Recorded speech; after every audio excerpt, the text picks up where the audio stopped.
The public health crisis in the United States surrounding firearms is well documented and intensely debated. In 2023, the country registered just under 47,000 deaths from gun-related incidents, a figure that rightly sparks calls for national action and policy change. But across the Atlantic, a different and far less publicized public health crisis is claiming significantly more lives. Annually, Europe is seeing tens, and by some measures hundreds of thousands of excess deaths attributable to a single cause: extreme heat. Numerically, this silent killer is far deadlier than the American gun problem, yet it receives a fraction of the attention. This isn't an unfortunate act of nature. It is the direct outcome of specific urban planning doctrines and cultural biases that have left the continent dangerously vulnerable. And it begs the question, how did a problem this fatal manage to stay in the shadows? So, in this video, we're going to uncover a crisis that's hiding in plain sight. First, we'll lay out the shocking numbers that prove Europe's heat problem is deadlier than America's gun problem. Second, we'll investigate the two powerful forces causing this, one buried in history and one hidden inside a modern political ideology. And most importantly, we'll explain why this quiet catastrophe is a devastating warning sign for the rest of the world.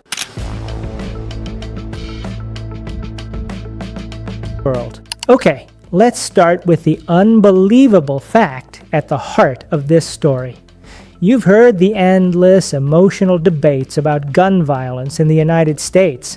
It's a tragic and deeply divisive issue. Now, look at these numbers.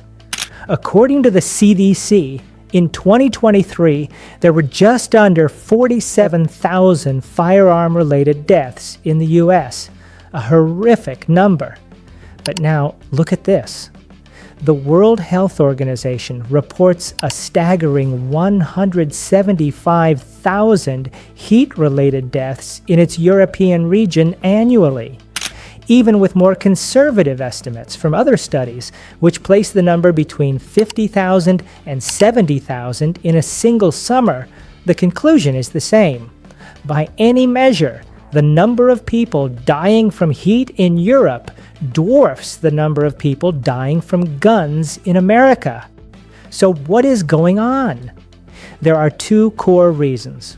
First, the physical problem. Many of Europe's cities are beautiful, historic, and built for a climate that no longer exists. The charming stone buildings, narrow streets, and dark roofs that were designed to retain heat in mild winters now act like pizza ovens during the summer, absorbing solar radiation all day and bleeding it out all night. This creates a dangerous urban heat island effect, making cities several degrees hotter than the surrounding countryside. But the second cause is the real heart of the crisis: the ideological problem.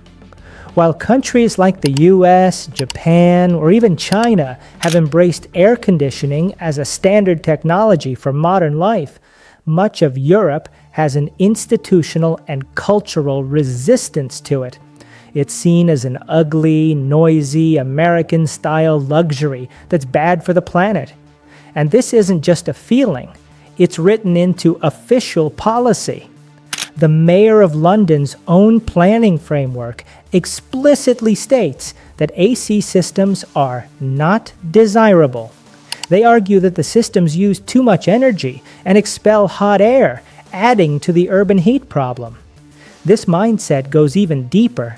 In countries like Germany, there's a cultural narrative that using AC should come with a guilty conscience. It's framed as a moral failing in the fight for climate purity. So, when you put these two forces together, ancient cities that function like ovens and a modern political ideology that treats the only effective solution as a sin, you don't just get an uncomfortable summer. You get a public health catastrophe. You get a silent, systemic failure that is killing tens of thousands of people. This is the giant red alert. Europe's green dream is colliding with a deadly reality, and the body count is climbing every year. At this point, you might be asking, so what? It's hot, it's tragic, but why is it a red flag for all of us? Because this isn't just about the weather. It's about productivity, it's about equality, and it's about a society's ability to adapt to a changing world. First, the economic danger. Leaders who argue against AC because of its energy use are ignoring a much bigger economic threat: plummeting productivity. Study after study shows that when temperatures rise above 25 degrees Celsius, that's 77 degrees Fahrenheit, human cognitive function declines rapidly. Concentration, memory, and decision-making all suffer. For office workers, this means more errors and less output. For factory workers or construction workers, it means a higher risk of fatal accidents. The European Central Bank has noted that extreme summer heat literally shrinks regional economies. Refusing to cool your workforce isn't saving the planet, it's economic self-harm. Second, this is a crisis of inequality. The wealthy will always find a way to stay cool.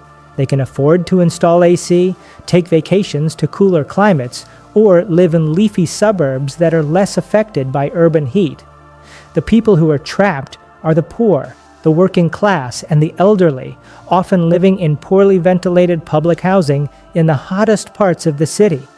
The resistance to AC as a basic utility isn't a noble sacrifice. It's a policy that protects the comfortable and punishes the vulnerable. It creates a system of climate apartheid. As a final thing, this brings us to the central dilemma, the choice that Europe is refusing to make. The debate has been framed as a simple conflict: air conditioning versus the climate. But this is a dangerous false choice. The real choice isn't if Europe will adopt air conditioning.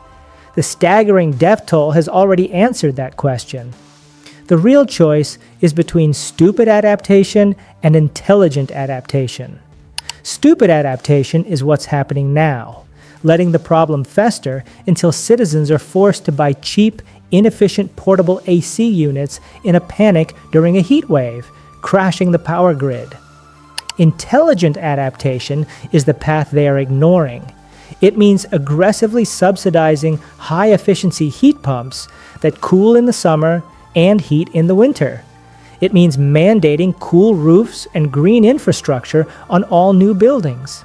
And most critically, it means pairing the rollout of AC with a massive expansion of solar power, so the very thing causing the problem, the sun, becomes the source of the solution. This choice is the final clue in our story.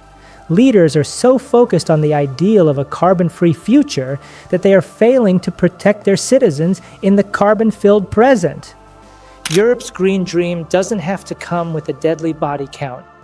But to save that dream, leaders must first accept that their primary duty is to protect their own people from the world as it is, not as they wish it was. They have to choose to save their citizens' lives.